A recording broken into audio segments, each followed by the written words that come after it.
messieurs, bonsoir. Est-ce l'attitude qui fait tout? Je suis ravi que l'école des jeunes orateurs m'ait proposé de répondre à cette question. Une question que je me suis moi-même souvent posée pour me divertir le soir au coin de la cheminée. Ainsi parlait Zarathustra entre les mains en écoutant les variations sur le thème de Purcell de Britten. Est-ce l'attitude qui fait tout? Définissons.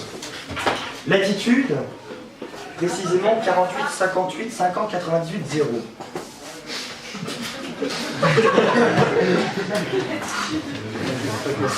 L'attitude est d'abord une manière de se tenir, une manière de tenir son corps, une position qu'on lui donne, une posture. Dans un second sens, elle est une manière d'être qui manifeste certains sentiments. Oui, je vous prie. Je voulais juste remercier Larousse pour cette définition.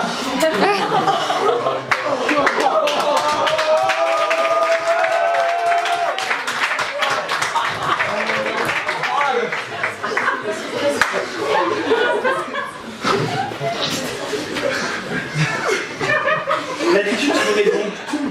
Un individu serait défini par sa manière d'être. Comme l'a dit le moine, l'attitude fait l'homme. Reprenons cette définition. L'attitude manifeste les sentiments d'une personne. Notre manière d'être, de nous tenir, laisse percevoir nos sentiments. Déjà, pardon, mais le Larousse me donne des...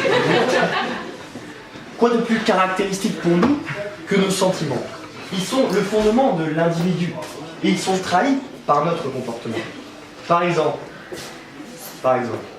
un homme qui sourit, est un homme heureux.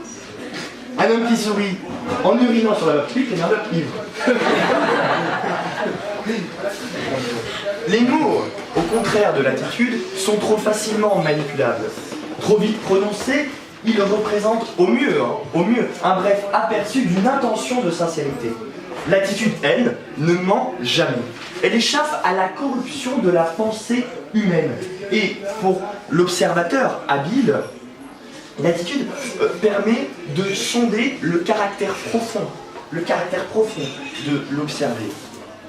En d'autres termes, notre regard sent la vérité parfois amère, dissimulée derrière le voile des mots, à peine effleurée par nos oreilles. Nous sommes dans une brasserie, vous l'aurez remarqué je crois. Nous sommes dans une brasserie, alors imaginons un tout petit peu. Je m'approche d'une demoiselle. Une demoiselle. Attirée par son évidente intelligence. Audacieux et humble, je décide de la séduire. Bonsoir mademoiselle, vous êtes charmante. Vous n'avez pas un numéro de téléphone pour que nous puissions nous revoir? Là, selon toute logique, hein, elle est séduite.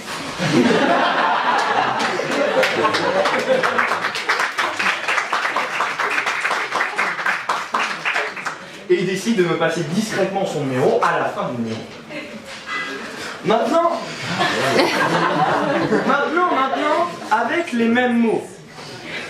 Bonsoir mademoiselle, vous êtes charmante. Vous n'auriez pas un numéro de téléphone pour que nous puissions nous revoir?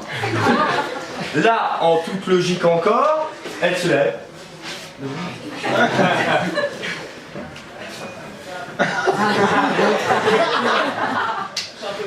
Elle me gifle. Oh.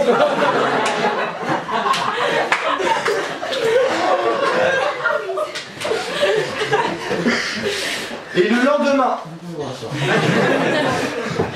le lendemain apparaît dans Propos une tribune intitulée Le JO savait,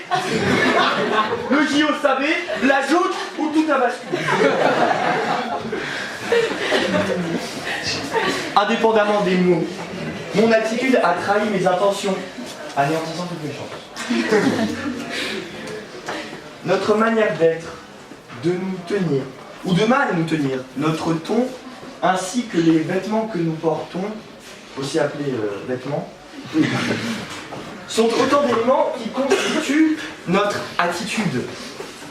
En fonction de celle-ci, nous diffusons une certaine image de nous. Vous pourriez alors me rétorquer... Pour les boissons, mon collègue. Il l'a dit avec beaucoup d'élégance. Pour vous.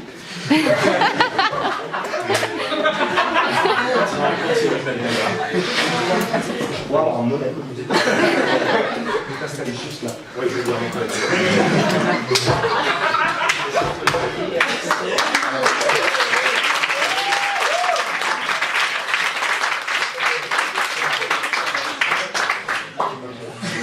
Reprenons. Vous pourriez alors me rétorquer que tout cela n'est finalement que le fruit de nos choix. Vous avez choisi de vous habiller de la sorte, j'imagine. Et le moine, s'il enlevait l'habit, il serait certes naturiste, mais il l'aurait choisi. Alors, mais ce serait une erreur de croire que nous contrôlons notre attitude, que nous contrôlons notre image. Si l'attitude est aussi redoutable, aussi omnipotente, c'est justement parce qu'elle cherche en permanence à correspondre à une image. Nous existons avant tout aux yeux des autres. Nous tous, vous ivrognes, et moi beau parleur, nous sommes tous prisonniers d'une image. N'avez-vous jamais eu cette impression, cette lancinante impression d'être un imposteur, un acteur, de ne présenter aux autres qu'une façade de ce que vous êtes? Ne vous êtes-vous jamais demandé si l'image que vous renvoyez correspondait effectivement à ce que vous êtes? Vous, à ce que vous êtes, à qui vous êtes. Mais qui êtes-vous? Et qui êtes-vous? Êtes-vous un ami? Un amant? Un fils, un frère, une sœur? Vous pourriez encore une fois arguer que vous êtes toutes ces choses à la fois et bien plus encore. Mais, d'une part, être à la fois un amant et un frère, cela n'a pas un nom et c'est dérangeant.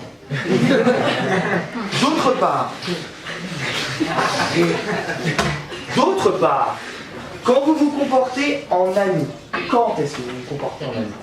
Lorsque vous êtes avec vos amis. Et quand est-ce que vous avez l'attitude d'un fils? Si ce n'est devant votre mère, devant votre père. Aussi, nous ne sommes que ce que nous paraissons être. Être en dehors des autres n'est finalement qu'une pure abstraction. Tant et si bien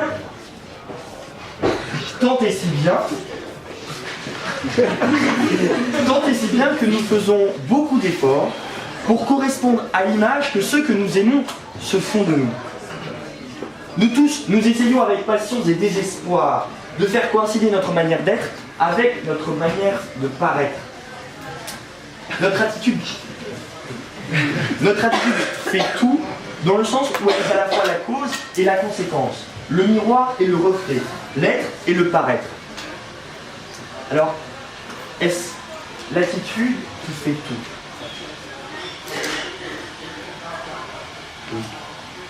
Oui, je l'affirme haut et fort, l'attitude fait tout.